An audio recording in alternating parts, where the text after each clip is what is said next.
Alright, thank you very much. Hello everybody, it's your good friend Pozzible here, and I'm back in action with another look at another movie that's come out recently.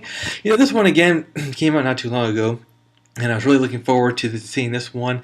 It, of course, is Doom with the Justice League.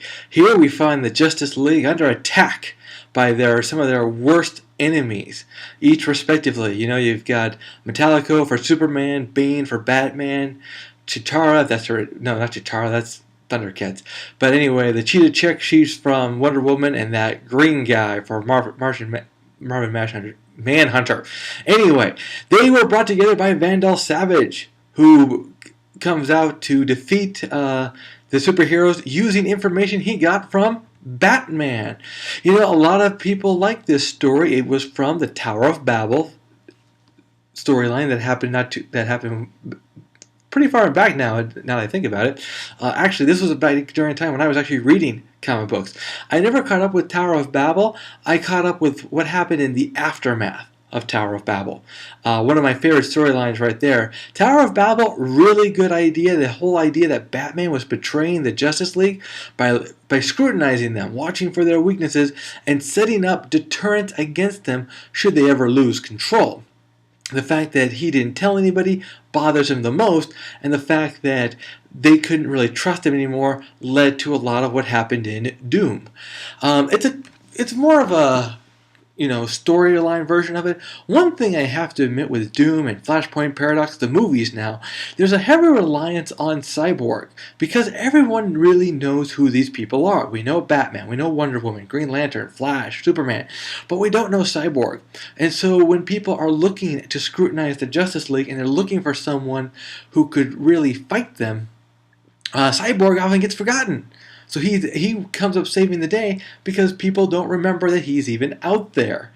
That said, the real kicker about Doom was not so much what happened in it, the good fight scenes, the typical story where, at first everyone comes after the Justice League and we think they're defeated, only to have them brought back somehow, some way. And no, it's this right here. It's the Hall of Doom. When I saw this movie became an automatic winner for me, knowing that the Justice League had to deal with the Hall of Doom and all its makers. This is the original Hall of Doom. This is what I'm used to. The Justice League had their own hideout. The bad guys had their own hideout, and for some reason, they never really attacked each other or met each other on those grounds. But that said, the Hall of Doom here was one of the biggest selling points for Doom, the movie. I really enjoyed it. It was a very intense story.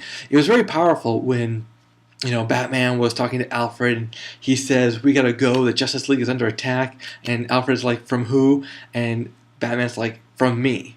And that's when it really comes clear to him what happened and how it happened. That said, there is one small problem with Doom, is that I didn't feel like they finished the story. The thing is that these are all standalone stories, and it ended where Tower of Babel ended. So I'm not upset about that.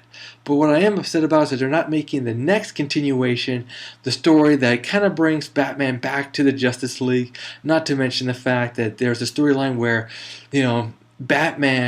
Superman says he wishes they didn't have to lead these separate lives. And so at one point, everybody shows up at the Batcave. Most of them reveal their secret identities, and of course, two of them don't. Wonder Woman and Aquaman don't, even though Aquaman, I don't think, really has a secret identity. He's just Aquaman. But that said, all of a sudden, the Batmobile pulls up, and Bruce Wayne is on one side of the Batcave, Batman's on the other, Clark Kent's on one side, Superman's on the other, and so forth. So I found it really interesting that they... I hope they make that into the movie. I really enjoyed that. But it's kind of different. This one was more comic book based, but they want to take these comic books and adapt them to more of a movie setting, which is fine. But now you have to go forward with the changes that you made. You can't keep the original story. And I think that kind of hinders them. They want to change things up and make it their own. That's fine. But now you got to try to move forward, or you can just stop where you are and just make another movie and forget you even made this movie, which is a shame. It's a really good movie. It should have a sequel. It should have a follow-up explaining how Batman gets back in the Justice League and everything. Not to give away too many spoilers there, I guess. Sorry about that. Alright guys, but of course, Doom, get to see it. Highly enjoyable, really fun movie to watch. Alright guys, that's it for me for today. We'll see you at the theaters.